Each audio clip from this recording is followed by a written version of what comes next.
Na ano ba? Parang nag-aaral ako. Oh. Ako yung talagang one of the top, di ba? Tapos nakikita ko yung mga student na parang pinakabobo. Pinakabobo na ako. Pero ngayon kasi, madali ako. Kasi mabasa sa mga, Successful sila, gano'n. Parang sa isip ko, hindi ko alam kung sinususunod ko. Si mami o si dad kasi naiinis kasi ako. Naiinis ka bakit?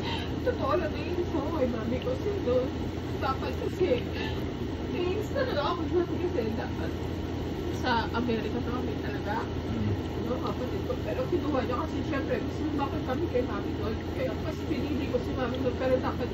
Ay, never ko palang matanong sa'yo. Yung daddy mo nasan ba? Kasi ibang bansa nga siya sa ibang bansa niya. Kasi sa US siya. Pero may ano kayo? May... Hindi kasi noon before, parang ano na kami, na okay naman ang papers namin. Parang, tawag dito, yung pwede kukunin ka na kami. Okay na yung mga papers namin. Parang pinetition niya na kami kasi sa US natin namin. Na-petition niya na kami say before na mag-18 ka. Kailangan mag-petition ka na ng mami ko. Ngayon, si mami doon, tinago kami ng daddy ko, parang tinago kayo? Hindi naman tinago, pero parang hindi kami pinalabas noon, kasi si mami doon, nag-iwalay sila. Si mami kasi doon, hindi nung dapat lilipat kami ng bahay. From doon sa dati namin bahay, lumipat kami sa may Pasig. Ngayon, si mami ko, hindi sumunod. Hindi, ewan ko, kasi may chika-chika na may lalaki daw siya. May chika siya. Kaya may pinapaalis siya ni daddy. Ilang taon ka nun? Grade 3? Grade 3. Kasi ngayon, si mami ko... So, mga grade 3. Ilang taon pa lang? Mga 8? Oo, gano'n. May chika si daddy ko doon. Si daddy ko kasi nasa Amerika. Tapos may chika si daddy ko na mayroon daw lang si mami doon. Sa dati namin lugar, sa may Paco. Ngayon pinalipat na kami sa may bahay lang, sa may apartment si daddy ko sa may Pasig. Ngayon pinalipat niya kami sa may Pasig. Yung muwi yung lola ko, yung mami ng tatay ko. Pinasundo niya kami. Tapos si mami noon. Pero ba't kanina naging masyadong emotional ka dun sa sa nung narating ng mga classmates mo, tapos ikaw? Kasi dapat yung kasi nga doon sa top talaga ako. Lagi ako doon sa top. Tapos di ba ikaw panganay sa inyo? Tapos naiinis na kasi ako dapat. Kasi kukunin na kami ni daddy doon. Kasi doon Pero kung ikaw ang papapiliin dati, ano dapat ang gusto mong mangyari? Gusto ko talaga, sana sumama na lang ako kay daddy doon. Pinitish na kami sa Amerika. Kukunin niya kasi, diba, sa Amerika ako. Tapos, kasi bata pa ako diba, grade 3. So, wala ka pang Diba, ikaw grade 3. Naalala mo yun, diba? Pero si Mayor Alice ko, diba? Hindi niya na maalala. Wala siya maalala. Diba? Lewis pa yun, guys. Hindi nga pa nga, ganun nga. Diba? Ever since kasi si daddy ko sa ibang bansa. So, mas lumaki kami kay mami, diba? Alam mo yun, so, ikaw, sa sarili mo, parang makananay ka, diba?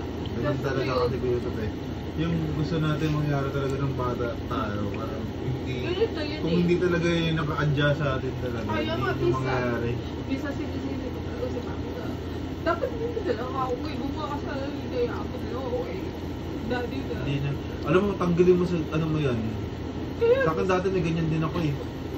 Grabe yung galit ko sa mga magulang ko, pero hindi na. Ngayon, binaksi ko na lahat ng galit ko. Kasi naiinis ako sa kanya, kasi kung alam ko na meron siyang ibang, may iba siyang lalaki. Kasi noong time na kinuha niya kami, hindi ko alam talaga na may iba. Kasi may lalaki siya, may parang siya, may nakakasama niya.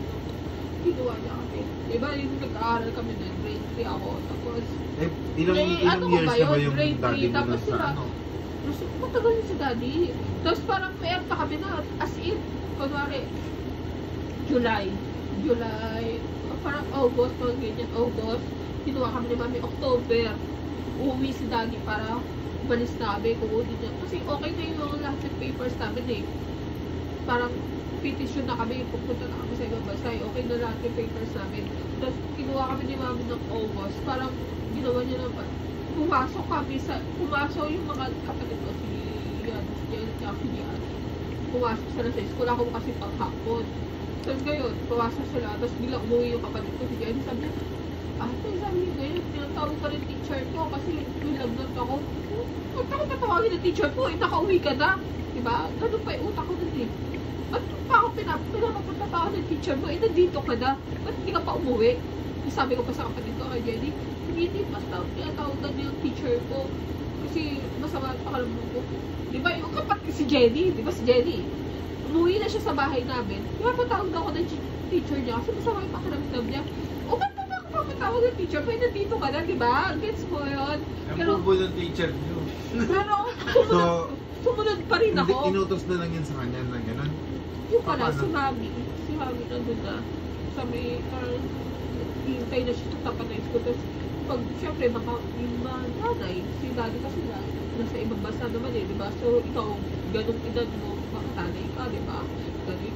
Yung si Mami nun, sabi niya, sige, kuha ka ng gamit mo, ganyan, kasi kukunin ko na ngayon, sama na kayo sa akin, ganyan. So, ako naman, So, gano'n na lang yan. ganon. So, ako, kinuha ko yung gamit ko. Instead na gamit pang school, yung laman ng bag ko, kinuha ko yung mga damit ng kapatid ko, damit ko, diba? Pumunta ako, pinunta ko pa yung, yung pinsan ko yung nag-aalaga. Kasi, parang solo lang kami doon sa bahay namin eh. Kasi may sarili kaming apartment doon, yung apartment na pinaupo. Saan lugar ko yun? Pasig. Sa Pasig? Ano yun? Parang pinabana ng lola ko. So, Doon ka pinanganak? hindi. Sa Paco kami. Pero Sa Manila, okay. sa Paco nga kami. Pero dahil nga nag-accuse niya si mami ko na may lalaki doon